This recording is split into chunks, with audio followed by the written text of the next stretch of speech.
Hello everyone. आज की class में हम बात करते हैं फ्रैक्चर की। तो आपके पहले टॉपिक हो चुके हैं, इरप्स पैरालिसिस है, फेशियल पैरालिसिस है। उसके बाद आपका प्रसवकालीन अपघात का लास्ट टॉपिक बचता है, वो है फ्रैक्चर। तो फ्रैक्चर तो किसी भी बोन का हो सकता है, लेकिन हम बात कर रहे हैं ड्यूरिंग डिलीवरी या ड्यूरिंग लेबर फ्रैक्चर हो रहा है। तो मोस्ट प्रोबेबली जो चांसेस रहेंगे वो कहाँ के रहेंगे। जैसे मान लीजिए बच्चा सिफेलिक कंडीशन में है, ठीक है। पहले जो होता है हेड पार्ट इसका बाहर आ रहा है, ठीक है। हेड बाहर आ रहा है तो यहाँ पे किसी भी तरीके से प्रेशर डाला तो यहाँ पे जैसे पैरालिसिस हो रहे थे तो यहाँ पे सर्वाइकल वर्टिब्रा का फ्रैक्चर हो सकता है बच्चे के अंदर, क्लेविकल का फ्रैक्चर हो सकता है और ह्यूमरस का। ज्यादा चांसेस जो रहते हैं वो इन्हीं के रहते हैं। ये तीन मेन जो पार्ट होते हैं, सर्वाइकल और क्लेविकल और ह्यूमरस, इनके फ्रैक्चर के चांसेस ज्यादा रहते हैं। क्योंकि एक बार जब हेड बाहर आ जाता है तो फिर तो इजीली पूरी बॉडी बाहर आ जाती है।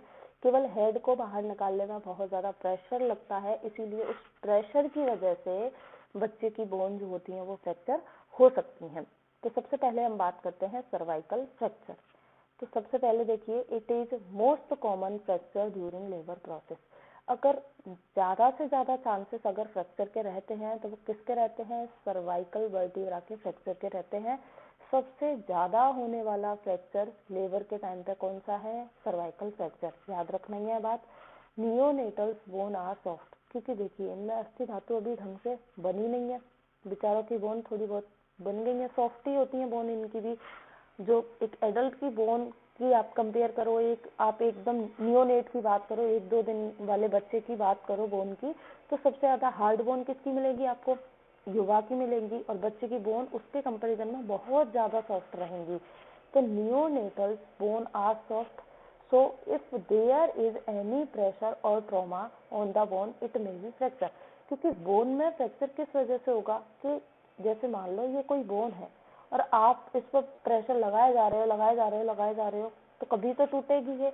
और बच्चे की बोन तो एकदम सॉफ्ट है, तो अगर आपने ज्यादा प्रेशर लगा दिया ड्यूरिंग डिलीवरी या फिर कोई ट्रॉमा हो गया, जैसे वो फोर्सेप की वजह से हो सकता है, वैक्यूम की वजह से हो सकता है, तो उस टाइम पे बच्चे की बोन क्या हो जाती है, ब्रेक हो जाएगी और उसी को हम क्या बोलेंगे, फ्रैक्चर हो गया। अब सर्वाइकल फ्रैक्चर होगा तो जैसे हम अभी इरप्स पैरालिसिस पढ़ के आए थे, उसमें मैंने आपको बताया था कि नर्व सप्लाई जो है वो प्रॉपर नहीं रहेगी।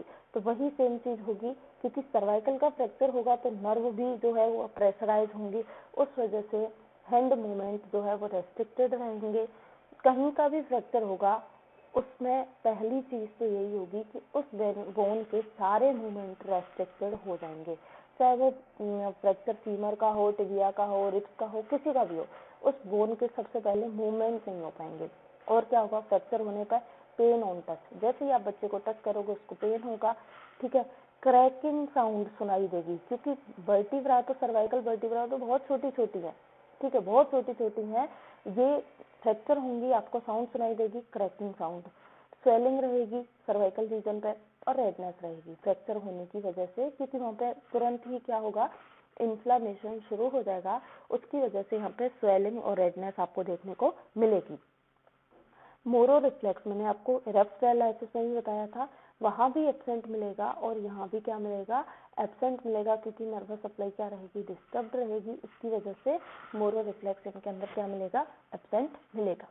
फिर उसके बाद देखते हैं कि जो सर्वाइकल जो फ्रैक्चर है वो 7 से 10 दिन में आप अगर स्प्लिंट बांधते हो, प्लास्टर करते हो तो ठीक हो जाएगा। फिर उसके बाद देखो मैंने आपको और बताया था कि most common fracture during delivery या ड्यूरिंग लेबर कौन से रहते हैं, सर्वाइकल का और क्लेविकल का और ह्यूमरस का, ठीक है। तो यहाँ पे ह्यूमरस की बात और हम करते हैं।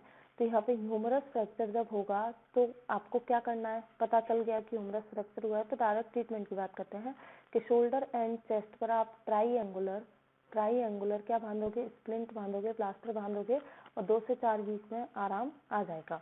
कॉज क्या रहता है, ह्यूमर फ्रैक्चर क्यों होता है, मैक्रोजोमिया, बच्चे का सिर बहुत ज्यादा बड़ा है, मैक्रोजोमिया, सिर बड़ा है, उस कंडीशन में रहेगा। बच्चे का वेट बहुत हैवी है, बच्चा बहुत जैसे 3 किलो का होना चाहिए लेकिन 4 या 4.5-5 किलो का बच्चा हो रहा है, तो उसको निकालना उतना ही मुश्किल हो जाएगा।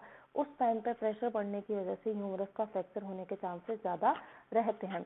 तो मैक्रोजोमिया वाले बच्चे हैं या जो माल प्रेजेंटेशन, जैसे सिफेलिक ना होके कोई और वर्टेक्स प्रेजेंटेशन वगैरह ये और रहेंगी, उस कंडीशन में क्या हो सकता है, ह्यूमरस का फ्रैक्चर हो सकता है।